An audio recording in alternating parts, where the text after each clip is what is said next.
As you can see, it appears that Evan is losing about 25% of his customer base every Monday. Then the rest of the week, the defection rate levels off, but is still at a non-optimal percentage. So not only are his defections running at all-time highs, he's not even sure what the accurate trend is. Evan clearly cannot account for all the business interactions he needs at the times he needs to get them.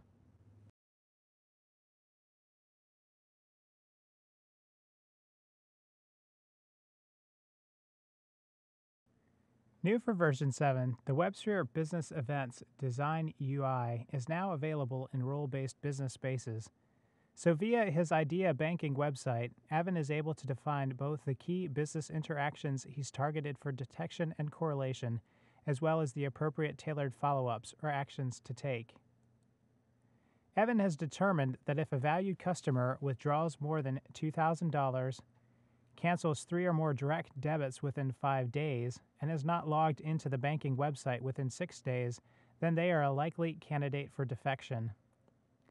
So without programming and using simple business language and point and click, Evan is able to define each of these key filters for interaction. He's already finished defining the first filter, a large transfer, and now we're watching as he sets up the second filter, the cancellation of direct debits within 5 days.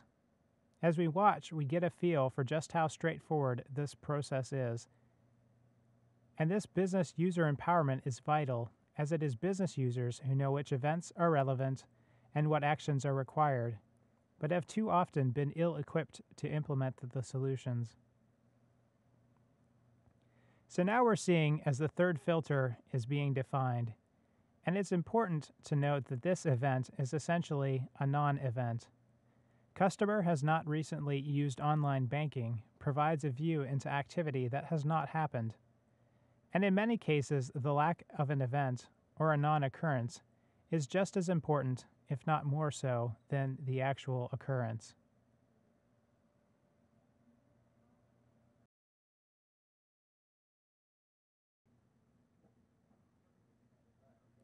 Now we'll take a look as Evan defines the interaction set that will tie together each of these individual event filters. So the main event is a customer transferring funds out. And the action taken is to initiate a direct follow-up with the customer via marketing actions. As we'll see later in the demo, this activity is set up to be a follow-up with a coupon or voucher. So then, as we saw earlier, we're tuned into scenarios where the transfer is large, but we're also tying in additional events occurring throughout the infrastructure by watching to correlate that large transfer with the 3 or more canceled direct debits and the lack of online banking usage. Now we've moved back to our monitoring widget within our Idea Banking view, and we can see how business event processing and leveraging the capabilities of WebSphere Business Events have quickly started transforming Evan's business. Just a week out, we can see that WebSphere Business Events is helping enhance the value of the business interactions throughout his enterprise. He's getting the complete view early and often, and importantly, in just the matter of a month, he's seeing the power of business event processing transform his customer defections as he's steadily trending toward the green.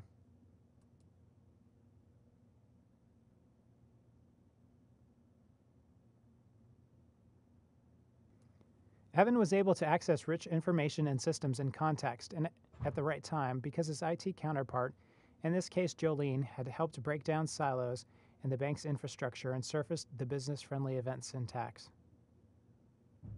Working together, business and IT are able to solve key customer problems like impending customer defections. So let's take a minute to switch our perspective and see the world through Jolene's eyes as she performs some of the heavy lifting. We can see here, as Jolene is defining this non-event, we can see how it's set up. She had defined a touch point called online banking, and she is now defining a new event to watch for, the customer being logged into the online banking system, and she will go ahead and fill out the required properties to collect information related to that event. She keyed in on customer identifier,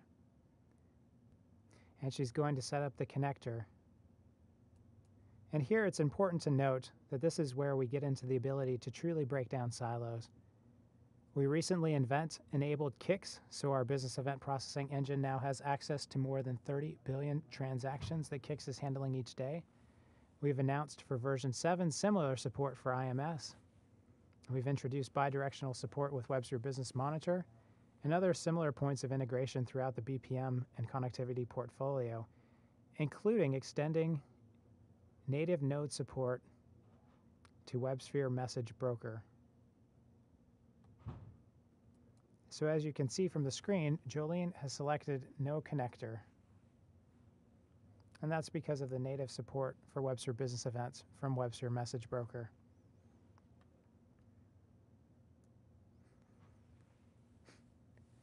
So when we switch over to the Message Broker user interface, we're simply able to import the new schema we've defined via WebSphere Business Events. And now we'll watch as Jolene is able to construct the flow from login notifications to be able to route that information over to WebSphere Business Events.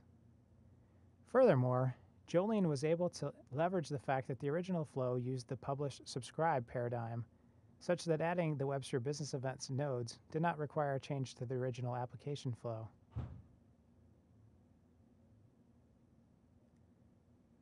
Jolene is simply able to create a new flow, and she's able to subscribe to that same topic as the original application flow, and then she's able to add her mapping logic to the messages flowing from that subscription topic.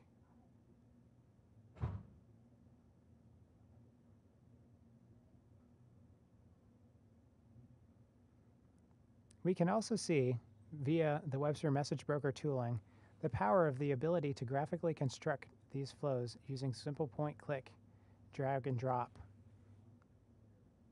especially via mapping, essentially saving months of development time. As we see here, Jolene is able to add in a node to convert the login notifications message to the appropriate WebSphere Business Events event packet format.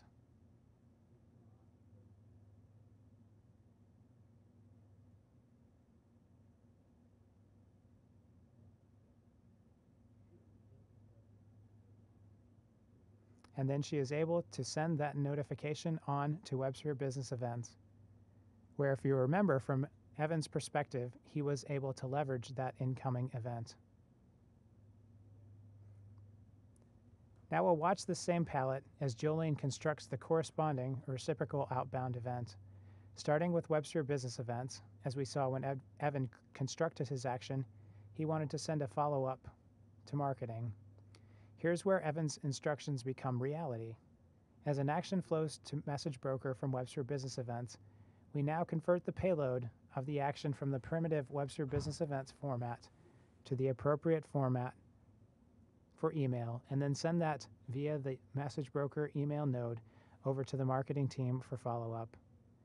Removing silos, getting the right information at the right time, Jolene and Evan work together to bring greater business agility, harnessing their dynamic business network to meet their customer needs.